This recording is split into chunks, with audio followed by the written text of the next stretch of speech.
सम्मान और अपमान एक ही सिक्के के दो पहलू हैं। जहाँ से प्रशंसा समाप्त होती है वहीं से निंदा स्टार्ट होती है। आज यह पहली एक जापानीज सेंट के माध्यम से समझते हैं। जापान के एक गांव में एक जैन मास्टर हुए। उनका नाम था हाकुइन। वो बहुत बड़े एक सुप्रसिद्ध वहाँ के संत हुए। उनकी ख्याति दूर दूर तक फैली हुई थी। पूरा गांव उनकी पूजा करता, आदर करता और बहुत ज्यादा सम्मान देते। हमेशा उनके ऊपर फूल बरसाते, उनके लिए सम्मान से भरे हुए गीत गाते, उनकी पूजा करते, अर्चना करते। लेकिन एक दिन तत्क्षण सब कुछ बदल गया। एक दफा की बात है, गांव की एक युवती गर्भवती हुई। उसने एक बच्चे को जन्म दिया।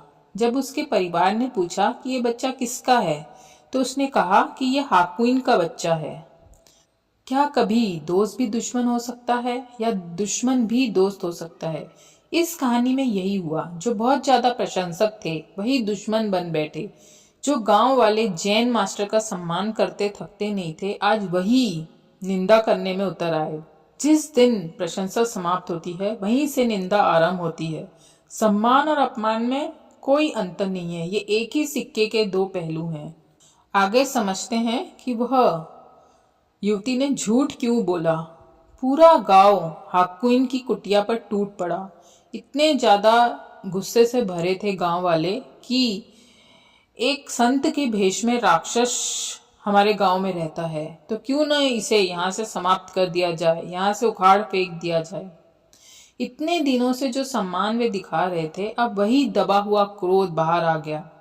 उन्होंने अपमान करने का मौका नहीं छोड़ा, तो वे सब हाकुइन की कुटिया जला बैठे और बच्चा भी उनके पास फेंक दिया। हाकुइन ने विनम्रता से पूछा कि भाई क्या बात है? लोग जो से चिल्लाने लगे, तुम हमसे पूछते हो क्या बात है? ये बच्चा तुम्हारा है, क्या हमें बताना पड़ेगा कि क्या बात है? अपनी जलती हुई कुटिया देखो, अपने हृदय में देखो, इस बच्चे को देखो, इस लड़की को देखो। हमने बताने की कोई जरूरत नहीं है कि ये बच्चा तुम्हारा ही है। हाकुइन बड़े हैरान हुए। हाकुइन ने प्रश्नात्मक तरीके से पूछा, अच्छा ये बच्चा मेरा है? बच्चा रोने लगा तो हाकुइन ने उसे चुप कराने के लिए गीत गाना शुरू कर दिया। इतनी ज्यादा अपमान होने के बावजूद भी हाकुइन बड़े विनम्र और शांत थे। उनके चेहरे में एक शिकन तक नजर नहीं आ रही थी। वो बच्चे को लोरी सुना रहे थे। लोग उनकी जलती हुई झोपड़ी के पास अकेला छोड़ के उन्हें चले गए। फिर दोपहर में जब हमेशा की तरह भिक्षा मांगने वे निकले, लेकिन आज कौन उन्हें भोजन देगा? हर द्वार उनके सामने बंद हो गया। आज भीड़ उनके पीछे होली। बच्चे उन्हें चिढ़ाने लगे, लोग उन्हें पत्थर फेंकने लगे। वे उस लड़की के घर पहुंचे जिसके बच्चे का नाम उन पर लगाया गया था। उन्होंने कहा, शायद मुझे भोजन न मिले, लेकिन इस बच्चे के लिए थोड़ा दूध तो दे दो। गलती अगर मेरी है तो मेरी होंगी, पर इस बेचारे बच्चे की क्या गलती है? बच्चा बहुत रो रहा था। भीड़ खड़ी थी और यह दृश्य उस लड़की से सहा नहीं गया। वह अपने पिता के चरणों पर गिर पड़ी और बोलती है, मुझे पिताजी क्षमा कर दो, मैंने झूठ कहा था। यह बच्चा हाकुइन का नहीं है। मैंने असली पिता को बचाने के लिए हाकुइन का नाम लिया था। मेरा उनसे कोई संबंध नहीं है। झटपट पिता घबराकर भाग दौड़े, हाकुइन के चरणों में गिर पड़े और बच्चे को वापस लेने की कोशिश करने लगे। हाकुइन ने पूछा, क्या बात है?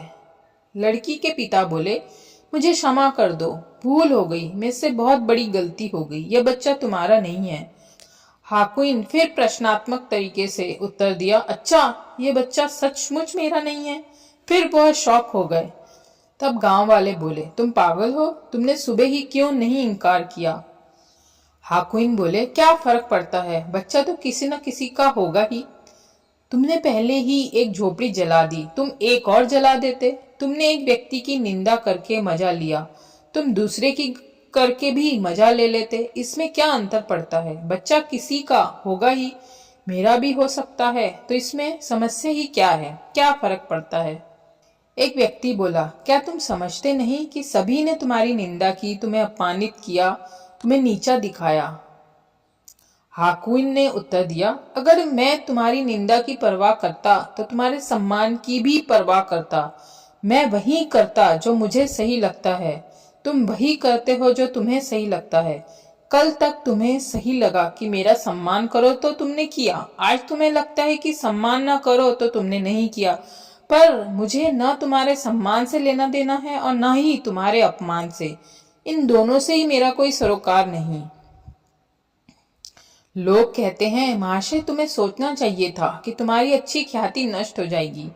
फिर हाकुइन ने उत्तर दिया, मैं न बुरा हूं न अच्छा, मैं बस वही हूं जो हूं। मैंने अच्छा और बुरा बनने का विचार ही छोड़ दिया है। जितना मैं अच्छा बनने की कोशिश करता था उतना ही बुरा बनता जाता था। जितना मैं बुराई से बचने की कोशिश करता था उतनी ही अच्छाई खो जाती थी। मैंने ये विचार ही छोड़ दिया। मैं बिल्कुल उदासीन हो चुका हूँ। जिस दिन मैं उदासीन हुआ उसी दिन मैंने पाया कि न अच्छाई रही न बुराई, बल्कि कुछ नया जन्मा जो अच्छाई से भी परे है, जिसमें बुराई की छाया तक नहीं है। तो इस तरह हाकुइन ने अपनी विनम्रता से गांव वालों को जवाब दिया। तो दोस्तों, ये कहानी का सिर्फ यह सारांश है कि सम्मान अपमान एक दूसरे के पूरक हैं। सम्मान और अपमान एक ही सिक्के के दो पहलू हैं। अगर कोई बहुत ज्यादा सम्मान करता है तो कुछ समय बाद वह अपमान करने लग जाएगा। यदि कोई बहुत ज्यादा आपका प्रशंसक है तो उससे सावधान रहे, ये बहुत जल्दी आपकी निंदा करने पे उतारू हो जाएगा। इसीलिए जो बहुत ज्यादा प्रशंसक बनते हैं इनसे थोड़ी दूरी बना के रखना चाहिए। ये कहानी हमें सिखाती है कि हर चीज के साक्षी कैसे हम हो सकते हैं। अगर आपने सम्मान की इच्छा रखी तो आपको निश्चित तौर पे अपमान मिलेगा। अगर आपने प्रशंसा की इच्छा रखी तो आपको निश्चित रूप से निंदा अवश्य मिलेगी। इसीलिए कहा जाता है कि दोस्त दुश्मन, सम्मान अपमान, प्रशंसा निंदा, ये सब एक सिक्के के ही दो पहलू है। तो दोस्तों, इस कहानी से अगर कुछ भी सीखने मिला तो कमेंट करके बताएं। जल्द मिलेंगे नए किस्से कहानी के साथ। तब तक शुभेच्छा।